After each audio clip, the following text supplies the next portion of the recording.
Praise the Lord. Shrimati Charles Cowman గారి రచనల నుండి ఎడారిలో సెలయేర్లు అను గ్రంథము నుండి అనుదిన ధ్యానములు. మీ మనసు మారి నూతన మగుట వలన రూపాంతరం పొందుడి. రోమిలకు రాసిన పత్రిక 12వ అధ్యాయము 2వ వచనము. ఒక మురికి గుంటలో ఒక ముళ్ళ చెట్టు మొలిచి పెరగడం ప్రారంభించింది. అలా పెరుగుతున్న సమయంలో అది తనలో తాను నిట్టూర్చుతూ ఇలా అనుకోసాగింది, నేనెందుకు పుట్టానో, ఎందుకు జీవిస్తున్నానో నాకు అర్థం కావటం లేదు. నా వికృత రూపం నాకే అసహ్యం వేస్తుంది.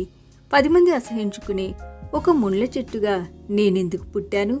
ప్రశాంత జలాల ప్రక్కన పచ్చగా విరబూసే ఒక పూల చెట్టుగా నేనెందుకు పుట్టలేదు? ఎత్తైన ఒక ఓక్ చెట్టుగా నేనెందుకు పుట్టలేదు? పొడవైన దాని కొమ్మలు ఎంత అందంగా కనిపిస్తున్నాయో, గుబురైన దాని ఆకులు చిరుగాలుల తాకిడికి సంగీత సునాదాలు పలికిస్తూ ఎంత సుందరంగా నాట్యాలు చేస్తున్నాయో, నేను ఉన్నాను ఎందుకు పనికిరాని ఒక ముండ్ల చెట్టులా మురికి గుంటలో కంపుగొట్టుకుంటూ, చి నాది ఒక బ్రతికేనా?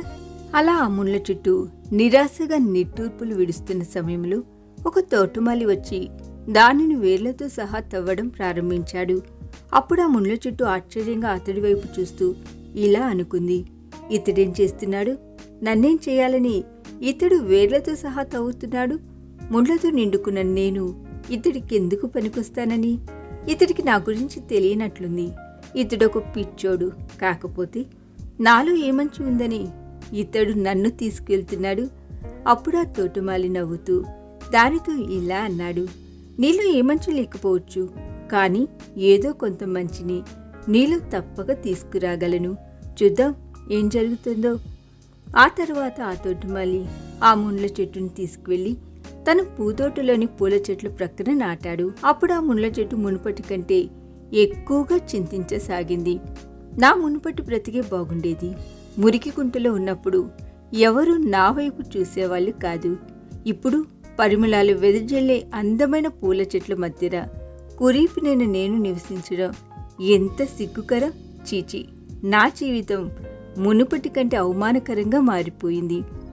ఒకరోజు తోటమాలి దాని వద్దకు వచ్చి దాని కొమ్మలను కొద్దిగా కత్తిరించి అక్కడ పూల చెట్ల కొమ్మలను అంటుకట్టి వెళ్ళిపోయాడు. కొన్ని వారాల తర్వాత దాని మీద పూల మొగ్గలు మొలిచాయి.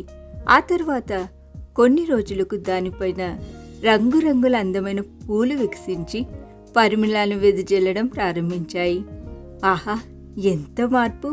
ఒకప్పటి కంపుగొట్టే బురదగుంటలో బ్రతికే ముండ్ల చెట్టుకు ఇప్పటి పరిమళాలను వెదజల్లే అందమైన పూల చెట్లకు అసలు పోలికే లేదు. మన పరలోక తండ్రి నిపుణత కలిగిన తోటమాలి.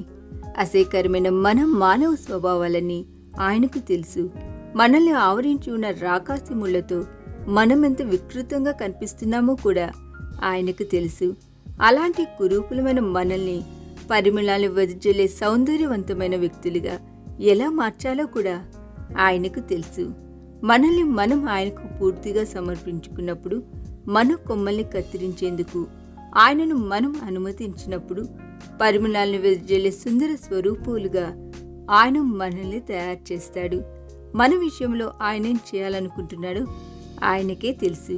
దానికి మనం అంగీకరించినప్పుడు తాననుకున్న సుందర సారూప్యంలోకి ఆయన మనల్ని మార్చి వేస్తాడు.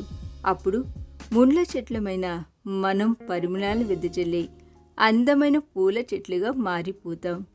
అలా రూపాంతరం చెందేందుకు కాస్త సమయం పట్టవచ్చు, కానీ రూపాంతర ప్రక్రియ మాత్రం తప్పక జరుగుతుంది, అనుమానం లేదు. ఈ దిన ధ్యానము మనందరి ఆత్మీయ జీవితమునకు ఆశీర్వాదకరముగా ఉండునుగాక. ఆమేన్.